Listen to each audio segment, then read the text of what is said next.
Сәлем дуслар, бүген біз Татар халқы һәм Татарстан Республикасы дәүләтчелеге тарихы музейында. Ул Казан Кирмәне музей тыюлыгында орнашкан.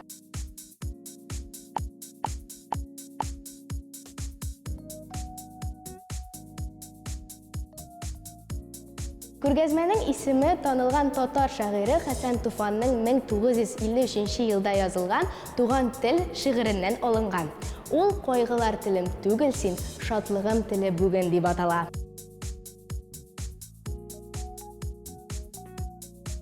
Күргәзмәдә татар теле белән 20нче гасырда булган үзгәрешләр белән танышып була. Мәсәлән, менә бу стендта татар әлифбалары. Үзенә Харитоновның бүләк әлифбасы җәлеп итә, чөнки ул балалар өчен булган беренче рәсемле әлифба. Биредә төрле документлар, фотографиялар, буяулы плакатлар һәм афишалар белән танышып була. Мәсәлән, менә бу плакат гарәп графикасында, ә менә монысы инде латин графикасында эшләнгән.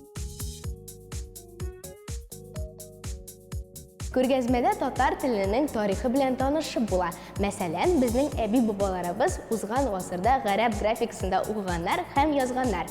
Һәм менә бу стендта гарәп графикасында ясалган 3 әлифба белән танышып була. Ул эшчеләр әлифбасы, крестьяннар әлифбасы һәм кызыл армеец әлифбасы.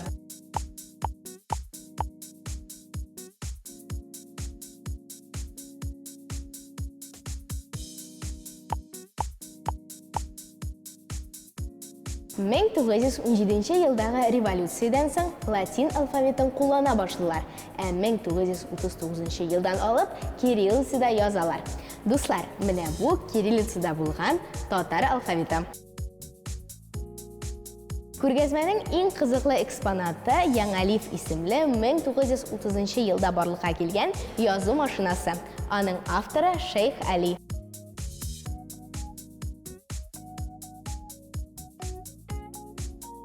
Менә без 20нче гасырның икенче яртысына да килеп җиттек. 1939 елда беренче кириллицада булган татар әлифбасы басылып чыга башлый. Ә 1965 елда аны Вәлитова һәм Вәгызов әлифбасына авыштыралар. Бу әлифба иң камил дәреслек булып санала. 4 ноябрь көнне күргәзмә сәнгать көне акциясында катнаша. Дуслар, сез дә бу чарага кушыла аласыз. Ә бүгенгә мин сезнең белән сау булашам. Туган як тарихын өйрәнегез, танылган шәхесләребезне белегез. Сау булыгыз!